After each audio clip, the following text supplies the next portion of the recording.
नमस्कार दोस्तों, आज मैं आपको मार्गशीर्ष मास की प्रथम बृहस्पतिवार व्रत की कथा सुनाने जा रही हूँ। प्रेम से बोलिए बृहस्पति देव की जय हो। बहुत समय पहले की बात है। भारतवर्ष में एक राजा राज्य करता था।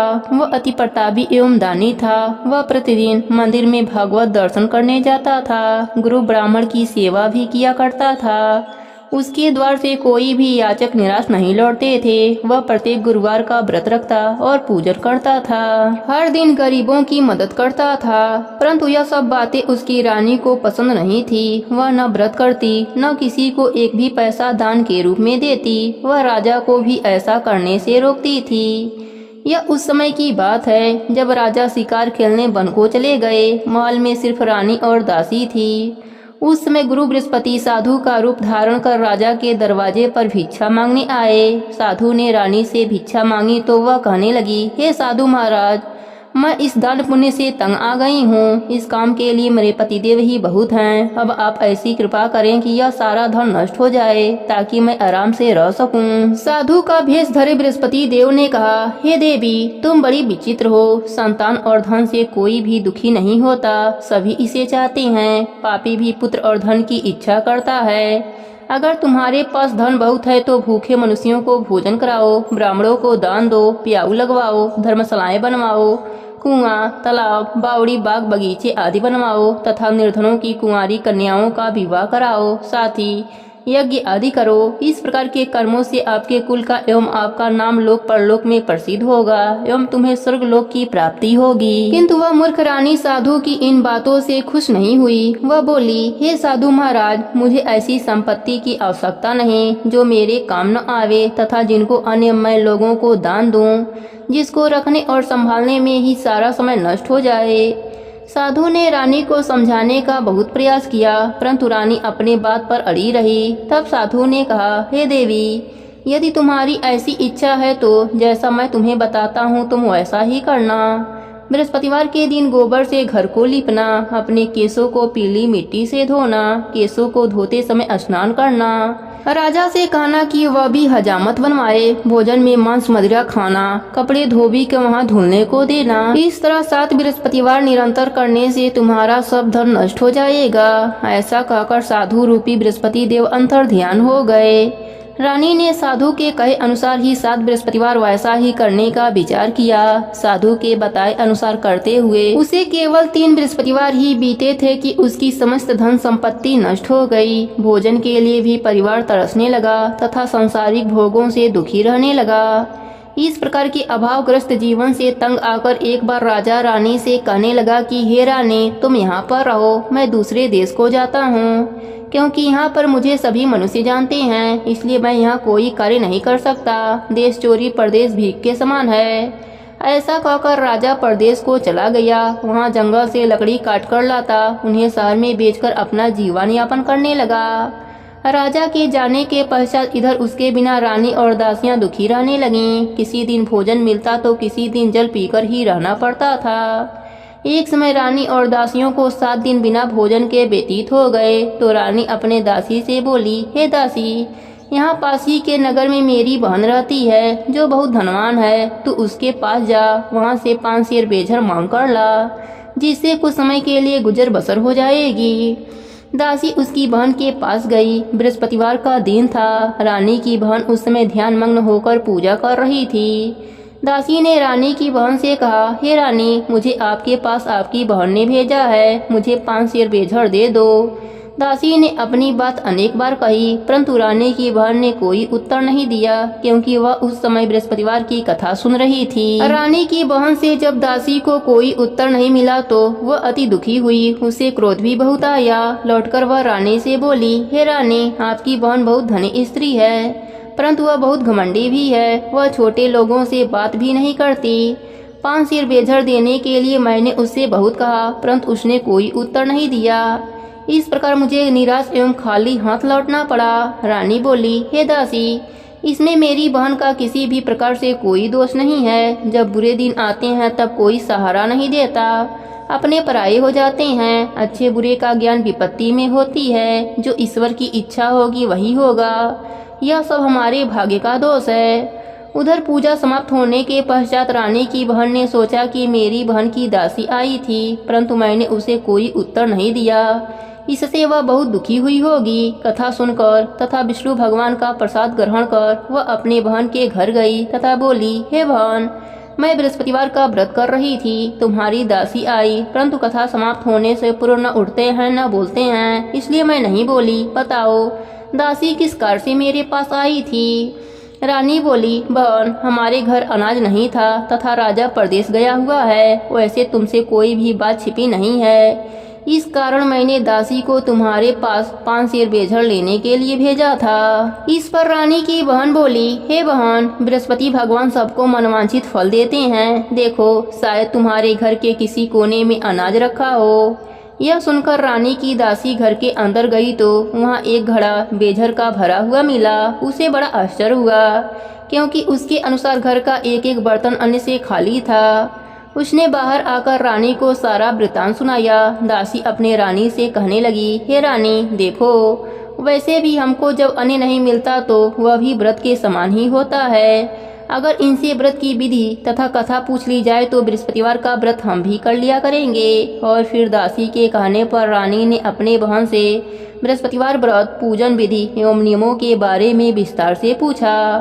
उन्होंने बताया, जो बृहस्पतिवार के व्रत में चने की दाल और मुनक्कों से विष्णु भगवान का केले के जड़ में पूजन कर दीपक जलाता है, पीला भोजन करता है, पीले वस्त्र धारण करता है तथा प्रेम पूर्वक बृहस्पति भगवान की कथा सुनता है, तो इस प्रकार करने से गुरु भगवान उस भक्त से प्रसन्न होते हैं, अन्य धन पुत्र देते हैं, मनवांछित मनोकामना पूर्ण कर देते हैं। फिर व्रत एवं पूजन की विधि बताकर रानी की बहन अपने घर लौट गई। तत्पश्चात रानी और दासी दोनों ने निश्चय किया कि बृहस्पति देव भगवान का व्रत एवं पूजन जरूर करेंगे। 7 दिन पश्चात जब बृहस्पतिवार का दिन आया तो दोनों ने व्रत किया। घुड़सवार में जाकर चना और गुड़ बीन लाई और उसकी दाल बनाकर केले के जड़ में विष्णु भगवान का पूजन किया।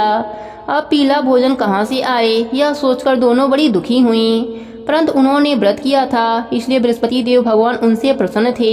एक साधारण व्यक्ति के रूप में वह 2 थाली में सुंदर पीला भोजन लेकर आए और दासी को देकर बोले, हे दासी, यह भोजन तुम्हारे और रानी के लिए है, तुम दोनों इसे ग्रहण कर लो। दासी भोजन पाकर अति प्रसन्न हुई और रानी से बोली, हे रानी, भोजन कर लो। रानी को भोजन के विषय में कुछ नहीं पता था, इसलिए वह दासी से बोली, जा तू ही भोजन कर, क्योंकि तू व्यर्थ में ही हमारी हंसी उड़ाती है। दासी बोली, हे रानी, एक व्यक्ति भोजन देकर गया है। रानी बोली, वह भोजन तेरे लिए देकर गया होगा, इसलिए तू ही भोजन कर। दासी ने कहा, हे रानी, वह व्यक्ति हम दोनों के लिए 2 थाली में भोजन देकर गया है, अतः मैं और आप दोनों ही साथ साथ भोजन करेंगे। फिर दोनों ने गुरु भगवान को धन्यवाद एवं नमस्कार कर भोजन प्रारंभ किया।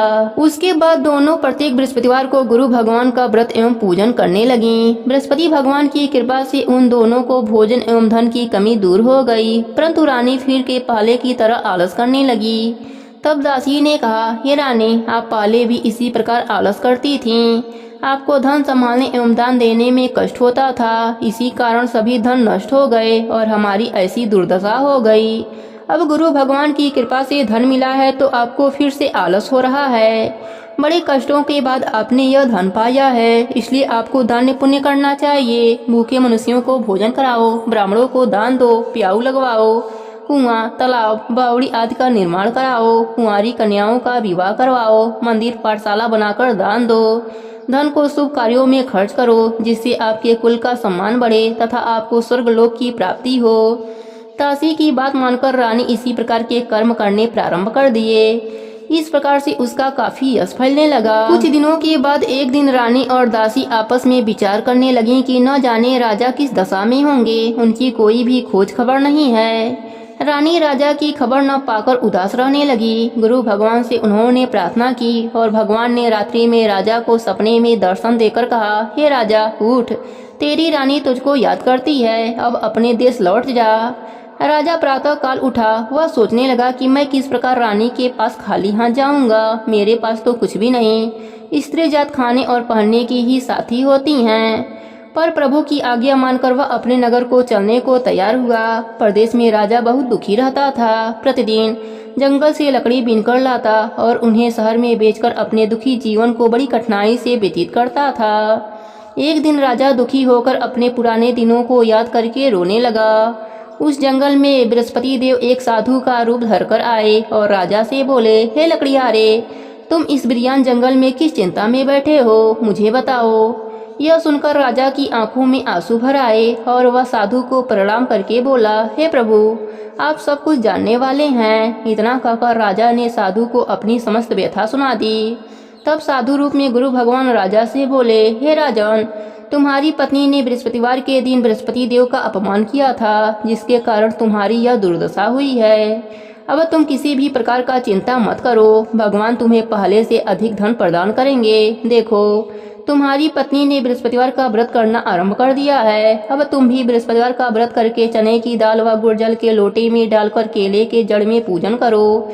फिर कथा कहो या सुनो, भगवान तुम्हारी सभी इच्छाओं की पूर्ति करेंगे। साधु के वचन सुनकर राजा बोला, हे प्रभु, मुझे लकड़ी बेचने के पश्चात इतना धन नहीं बचता कि भोजन करने के उपरांत कुछ भी बचा सकूं। मैंने रात्रि में अपनी रानी को व्याकुल एवं व्यथित देखा है। मेरे पास कोई साधन नहीं जिससे उसका समाचार भी जान सकूं। इसके अतिरिक्त मैं बृहस्पति देव का कथा भी नहीं जानता हूं, जिसे कहकर या सुनकर मैं व्रत धारण कर भगवान बृहस्पति देव का पूजन कर सकूं। साधु ने कहा, हे राजा, तुम किसी बात की चिंता मत करो। बृहस्पतिवार के दिन तुम नित्य की भांति लकड़ियां लेकर शहर में जाओ। तुम्हें रोज से दुगुना धन की प्राप्ति होगी, जिससे तुम भली भांति भोजन कर लोगे तथा गुड़ एवं चने का प्रसाद खरीदकर बृहस्पति देव का पूजा भी कर सकते हो। बृहस्पतिवार की कथा इस प्रकार से है। प्राचीन समय में एक बहुत ही निर्धन ब्राह्मण रहता था। उसके कोई भी संतान न थे। ब्राह्मण नित्य पूजा पाठ करता। वह स्वभाव से दयालु एवं धार्मिक विचारों वाला व्यक्ति था, परंतु उसकी पत्नी बहुत मलिनता के साथ रहती थी। वह न तो स्नान करती थी और न ठीक से कार्य करती थी। अपनी पत्नी की ऐसी आदत के कारण ब्राह्मण देवता बहुत ही दुखी रहते थे। वह अपनी पत्नी को बहुत समझाते, किंतु उसका कोई परिणाम न निकलता। भगवान की कृपा से ब्राह्मण की स्त्री के कन्या उत्पन्न हुई। वह कन्या ब्राह्मण के घर में बड़ी होने लगी। वह बालिका प्रातः काल ही स्नान करके भगवान विष्णु का जप करती, बृहस्पतिवार का व्रत भी करने लगी। पूजा पाठ समाप्त कर पाठशाला जाती तो अपनी मुट्ठी में जौ भर कर ले जाती और पाठशाला जाने के रास्ते में डालती जाती। भगवान बृहस्पति देव की कृपा से वही जो सोने के हो जाते तो लौटते समय उनको बिनकर घर ले आती। एक दिन वह बालिका सूप में उन सोने के जौ को फटक कर साफ कर रही थी। तभी उसकी माँ ने उसे देखा और कहा, हे बेटी, सोने के जौ को फटकने के लिए सूप भी तो सोने के होने चाहिए। दूसरे दिन बृहस्पतिवार का दिन था। कन्या ने व्रत रखा और भगवान बृहस्पति देव से प्रार्थना करने लगी, हे प्रभु, यदि मैंने सच्चे मन से श्रद्धा पूर्वक आपका पूजन एवं व्रत किया हो तो कृपया मुझे सोने का सूप दे दीजिए। बृहस्पति देव ने उसकी प्रार्थना स्वीकार कर लिया। नित्य की भांति वह कन्या जौ फैलाती हुई पाठशाला चली गई। पाठशाला से लौटकर जब वह जौ बीन रही थी तो बृहस्पति भगवान की कृपा से उसे सोने का सूप प्राप्त हुआ। उस सोने के सूप को वह घर ले आई और उससे जौ साफ करने लगी, परंतु उसकी माँ का आचरण वैसा ही रहा। एक दिन वह कन्या सोने के सूप में जौ साफ कर रही थी। उसी समय अचानक उस नगर का राजकुमार वहाँ से होकर निकला। कन्या के रूप एवं कार्य को देखकर राजकुमार कन्या पर मोहित हो गया। राजमहल लौटकर राजकुमार अन्न और जल त्याग कर उदास होकर लेट गया। राजा को जब अपने पुत्र द्वारा अन्न जल त्यागने का समाचार ज्ञात हुआ तो अपने मंत्रियों के साथ वह राजकुमार के पास गए और बोले, हे बेटा, तुम्हें किस बात का दुख है? किसी ने तुम्हारा अपमान किया है अथवा कोई और कारण है? मुझे बताओ, मैं वही करूँगा जिससे तुम प्रसन्न हो जाओ। राजकुमार ने अपने पिता की बातें सुनी तो वह बोला, आपकी कृपा से मुझे किसी भी प्रकार का कष्ट नहीं है। किसी ने मेरा अपमान भी नहीं किया है, परंतु मैं उस कन्या के साथ विवाह करना चाहता हूँ जो सोने के सूप में जौ फटक रही थी। यह सुनकर राजा आश्चर्य में पड़ गया और बोला, हे राजकुमार, इस तरह की कन्या का पता तुम लगाओ, मैं तुम्हारा विवाह उसके साथ अवश्य करवा दूंगा। तब राजकुमार ने प्रसन्न होकर राजा को उस ब्राह्मण कन्या के घर का पता बताया। राजा के आदेश पर मंत्री उस कन्या के घर गए और राजा का आदेश ब्राह्मण को कह सुनाया। कुछ ही दिन बाद ब्राह्मण कन्या का विवाह राजकुमार के साथ हो गया। घर से कन्या के विदा होते ही उस ब्राह्मण के घर में पहले की तरह निर्धनता वास करने लगी। अब भोजन के लिए अनाज भी बड़ी मुश्किल से मिलता था।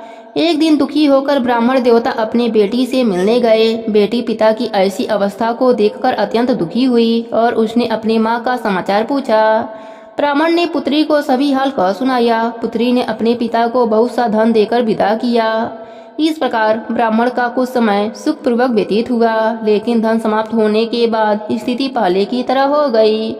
ब्राह्मण फिर अपने पुत्री के वहां गया और उससे सभी हाल कह सुनाया। पुत्री बोली, हे पिताजी, आप अपने साथ माता जी को यहाँ लाओ, मैं उन्हें यह विधि बता दूंगी जिससे दरिद्रता दूर हो जाए।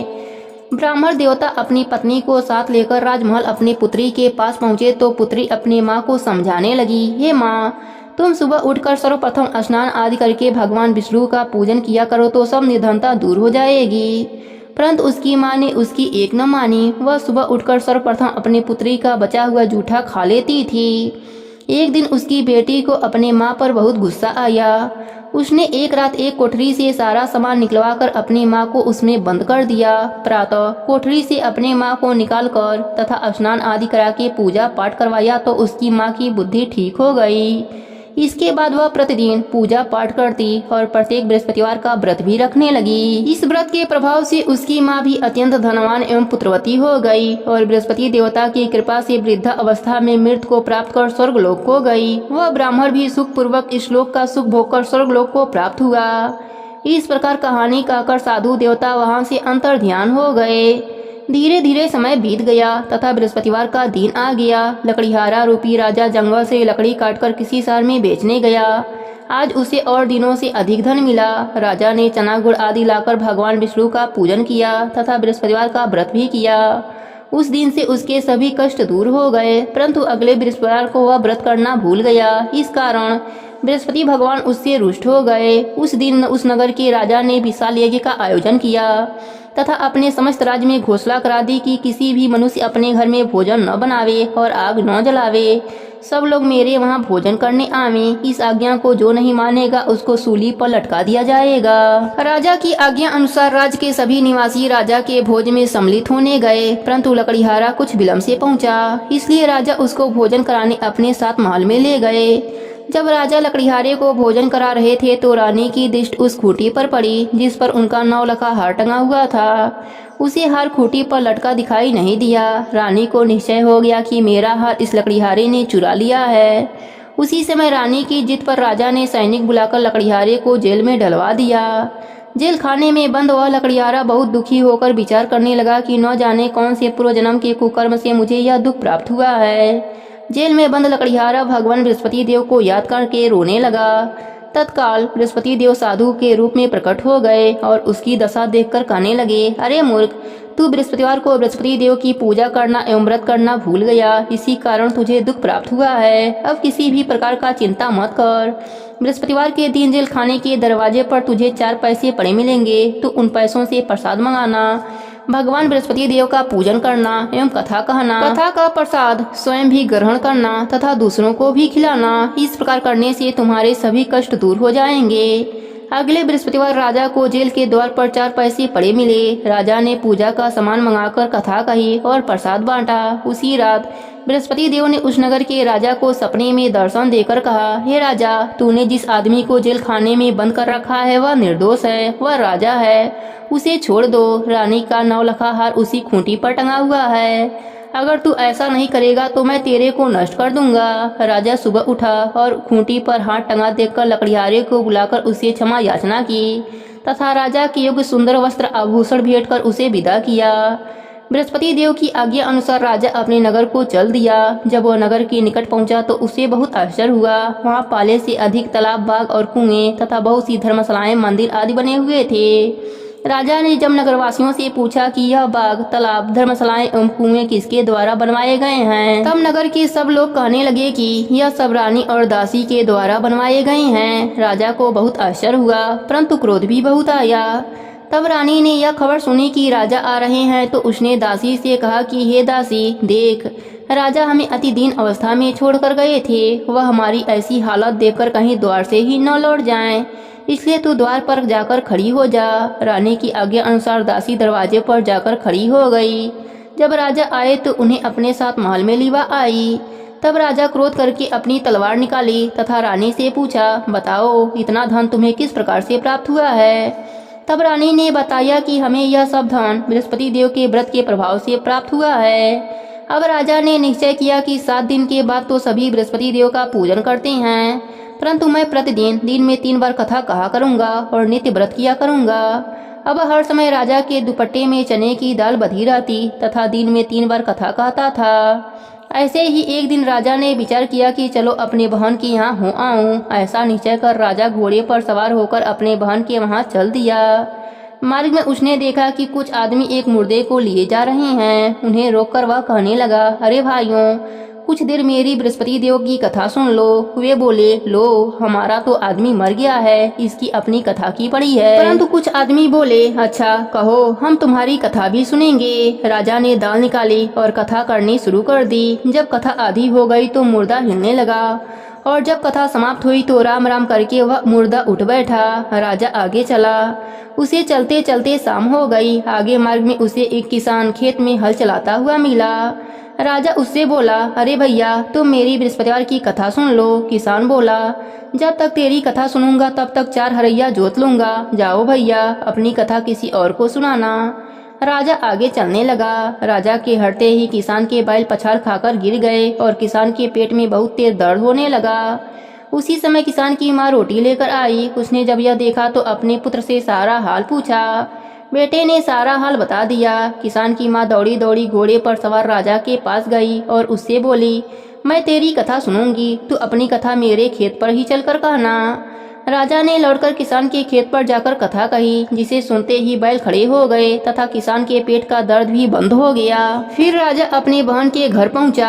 बहन ने भाई की खूब आवभगत की। दूसरे दिन सुबह राजा जगा तो उसने देखा कि सब लोग भोजन कर रहे हैं। राजा ने अपने बहन से जब पूछा कि ऐसा कोई मनुष्य नहीं है जिसने भोजन न किया हो और जो मेरी बृहस्पतिवार की कथा का श्रवण कर ले, तो बहन बोली, हे भैया, यह देश ऐसा ही है। यहाँ के लोग पहले भोजन करते हैं, बाद में कोई अन्य काम करते हैं। अगर पड़ोस में कोई हो तो देख आती हूँ। ऐसा कहकर बहन चली गई, परंतु उसे कोई भी ऐसा व्यक्ति नहीं मिला जिसने भोजन न किया हो।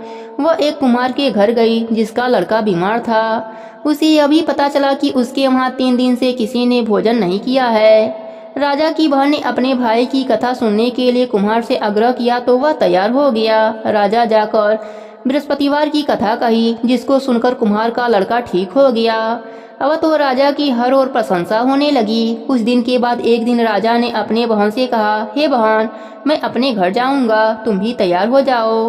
राजा की बहन ने अपने सास से अपने भाई के साथ जाने की आज्ञा मांगी। सास बोली, चली जा, परंतु अपने लड़कों को यहीं छोड़ जाना, क्योंकि तेरे भाई के कोई संतान नहीं है।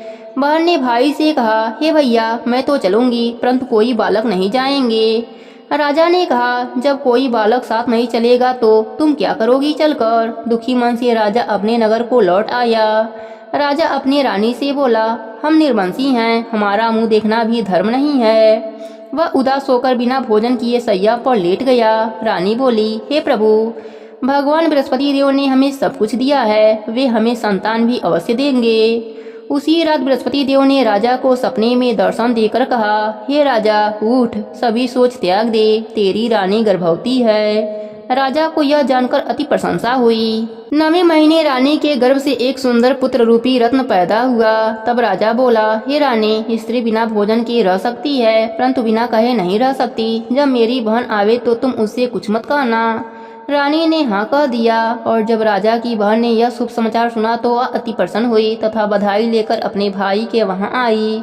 तब रानी ने कहा, घोड़ा चढ़कर नहीं आई, गधा चढ़कर आई। राजा की बहन बोली, भाई, मैं इस प्रकार से न कहती तो तुम्हें औलाद कैसे मिलती। भगवान बृहस्पति देव ऐसे ही हैं, जैसी जिसके मन में कामनाएं हैं सभी को पूर्ण कर मनवांछित फल देते हैं। जो श्रद्धा पूर्वक बृहस्पतिवार का व्रत करता है, ओम कथा पढ़ता है अथवा सुनता है और दूसरों को सुनाता है, बृहस्पति देव उसकी सभी मनोकामना पूर्ण कर देते हैं। बृहस्पति देव उसकी सदैव रक्षा करते हैं। जैसे रानी और राजा ने बृहस्पति देव की कथा का गुणगान किया, उनकी सभी इच्छाएं बृहस्पति देव ने पूरी की। इसलिए सबको कथा कहने एवं सुनने के बाद बृहस्पति भगवान का प्रसाद ग्रहण करना चाहिए तथा सच्चे मन एवं भावना से भगवान बृहस्पति देव का मनन करते हुए सदा उनकी जय जयकार करनी चाहिए। प्रेम से बोले बृहस्पति देव की जय हो, विष्णु भगवान की जय हो।